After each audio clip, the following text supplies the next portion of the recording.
Why has such a heinous crime as rape in the August Australian Parliamentary Office building not come to light until now? Brittany, the victim of a congressional sex scandal that she bravely came forward with 2 years later, was only 24 years old in 2019 and had only been working in her dream job for a few months. Invited by a colleague to a party one day, a drunk Brittany was taken by a male colleague due to the office of the Secretary of Defense in the Capitol and raped. Brittany was found the next day by security personnel in disheveled clothes. Security then launched an investigation into the matter. However, the investigation surprisingly focused on how the two men were able to end Congress silently. After all, this is not some forest park. Secretary of Defense Linda spoke with Brittany in the office where the crime took place after learning of such a scandalous incident with her own ministry. The male colleague who raped Brittany has been ordered to resign. Linda expressed her sympathy for Brittany's ordeal and suggested that Brittany could call the police to deal with it.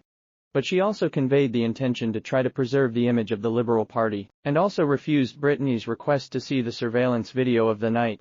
In order to keep her job, Brittany chose to withdraw her case after a difficult thought process. And the senior advisor to the resigning defense secretary found a good job in a large multinational company in Sydney. The reason why Brittany is now exposing this story is because another sexual assault victim, Grace, was named Australian of the Year in late January. Prime Minister Morrison personally presented the award and encouraged all victims of sexual assault to speak up. Brittany finally plucked up the courage to resign from the Congress she once aspired to on Jan 29, and then formally filed a lawsuit. And the man went to the hospital to seek psychiatric treatment after he learned he was being charged, presumably to get himself off the hook. Brittany's bravery has allowed more and more victims to speak out, and more sex scandals to come to light. Shortly afterwards, someone else reported that a high-ranking politician had sexually assaulted her, and now that official is a minister. Linda later called the first whistleblower a lying cow in front of many people in her office, and she had to apologize after the comment was exposed. More and more evidence is coming to light in the media.